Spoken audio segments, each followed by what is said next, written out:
We're going to get this Rpod's flexing floor fixed in the kitchen area. The Rpod 179, middle of the floor, tends to flex over time. It's getting slowly worse when I walk on it.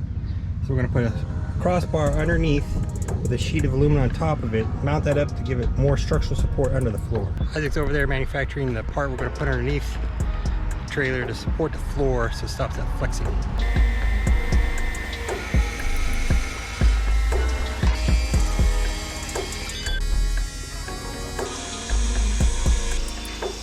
So describe pieces that you made. What kind of materials are you using and what's the sizes? That's a 3/16 by 12. That's 1.5 inches by 3 by 1/8. And this is a 1/4 inch flat. We're getting close to being done. So we'll be able to mount this at one end of the trailer, that one at the other end of the trailer, and then provide more support this way with these gussets.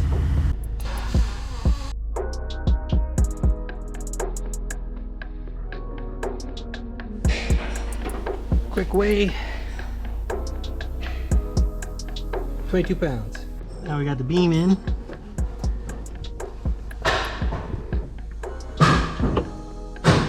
So the aluminum plate provides a surface area support. The beam provides that support. And then these gussets you put in provide more support to the area. And it's mounted onto the frame. It's been 3 days since my floor support's been installed. I'm really loving it. It's nice and hard now, it's nice and firm, it doesn't flex no more. That was 3 hours and $300 well spent. I'm making this floor nice and solid, won't have any more problems. So if you found this video informative, give it a thumbs up, leave a comment. In the video description I'll leave contact information for SC trailers. They're just outside of Rockville in Bellmore, Indiana. I think this works out really well for people who have Rpods, in particular the 179. It doesn't have enough support under the floor. This is a really good solution. I'll leave a link in the description of the video to John Marucci's video where he shows where Forest River, because he was still under warranty, how they were able to improve his floor. But I think you'll find this is a better job, because what Forest River did for him was they installed 2 beams, whereas I did 1 beam. And then he put a big piece of plywood underneath, and I only did a 12-inch wide flat piece of aluminum. My total weighs 22 pounds, but I'm guessing the Forest River solution is significantly heavier.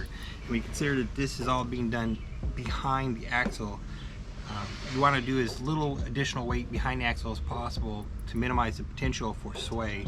I think this works out a much better option for only 22 pounds. So I think this was a really great idea that I came up with, and it was brought to fruition by Isaac over at SC Trailers. This is the way to go. So if you think this was a good solution and more people should be aware of this, then give the video a thumbs up. That way the YouTube algorithm will realize that people are finding value in this video